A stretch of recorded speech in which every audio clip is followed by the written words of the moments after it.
boleh tak kita boleh share sama-sama pengalaman in terms of ciri-ciri macam mana yang boleh kita sebagai orang Islam itu untuk menarik orang-orang daripada India dan juga China untuk memeluk Islam.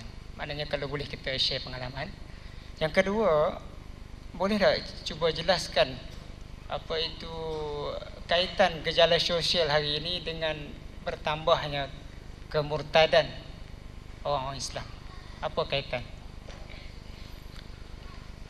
Terakhir, sila. Bismillahirrahmanirrahim. Assalamualaikum warahmatullahi taala wabarakatuh.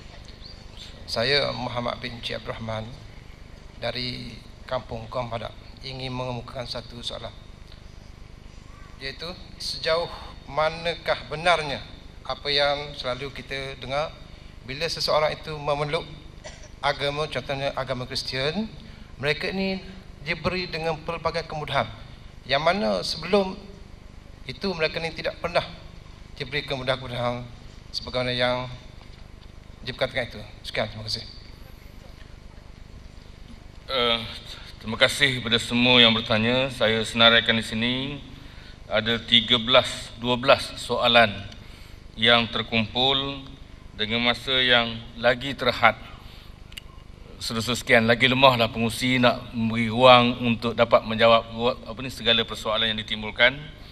Namun saya fikir ahli panel kita mempunyai keupayaan untuk dapat menjawab persoalan-persoalan yang dikemukakan, dan saya kira mana soalan yang tidak begitu relevan dengan dialog kita pada hari ini, kita tidak akan sentuh, insya-Allah. Saya barangkali permulaan ini saya terus persilakan kepada saudara Tuan Haji Ayub. Silakan.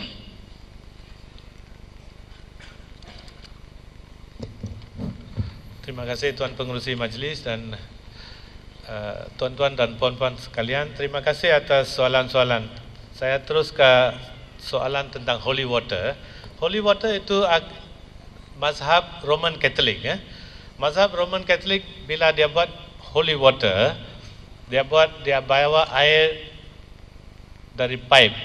Dulu tidak ada mineral water. Saya pernah buat holy water setiap tahun sekali pada hari Holy Thursday, satu hari sebelum Good Friday, Maundy Thursday, nama dia Maundy Thursday. Kami kutip air dalam satu tempayan, pasu besar. Sebelum itu pasu akan dibersih dan masuk air dari pipe, dan 2 titik minyak zaitun akan dimasuk dengan sedikit garam. Selepas itu 1 jam padri akan doa semoga sesiapa yang minum air holy water itu, apa-apa penyakit ataupun apa-apa yang mereka minta sebelum minum air itu, Tuhan akan beri kepada mereka.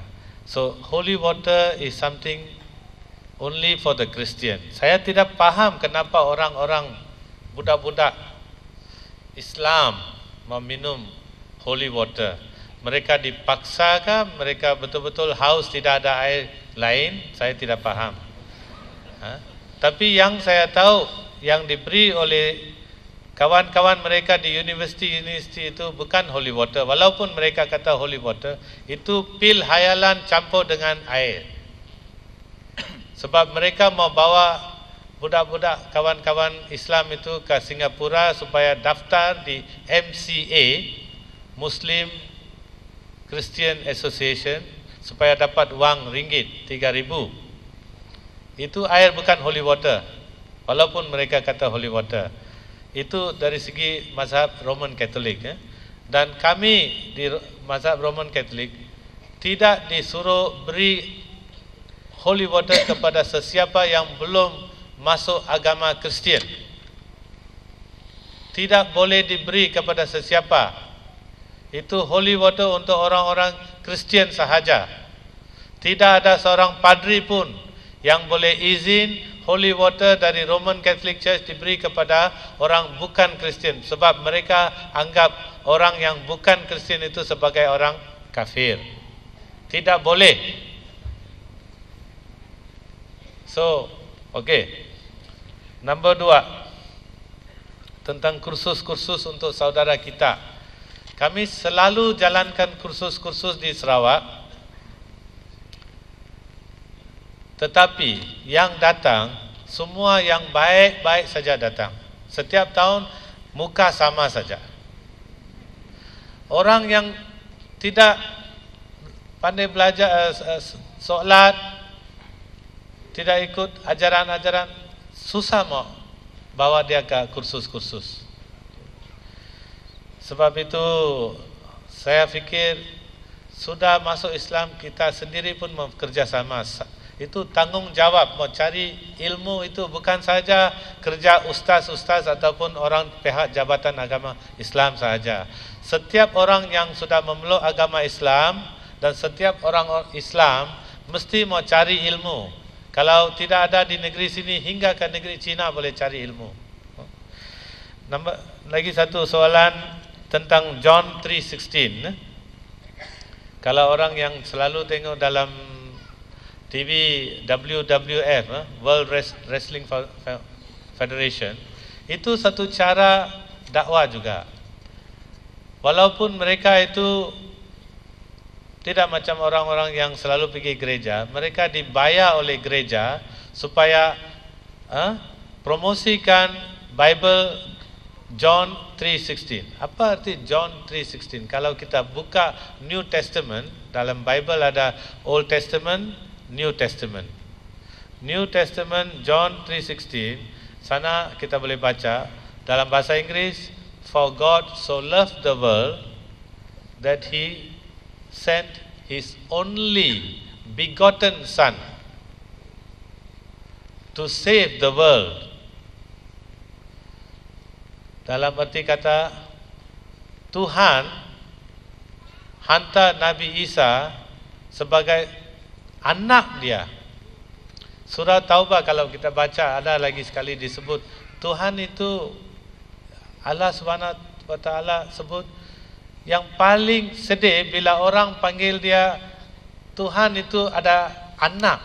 Tuhan itu begitu tinggi, dia tidak perlu bini, dia tidak perlu istri, dia tidak perlu anak macam kita manusia.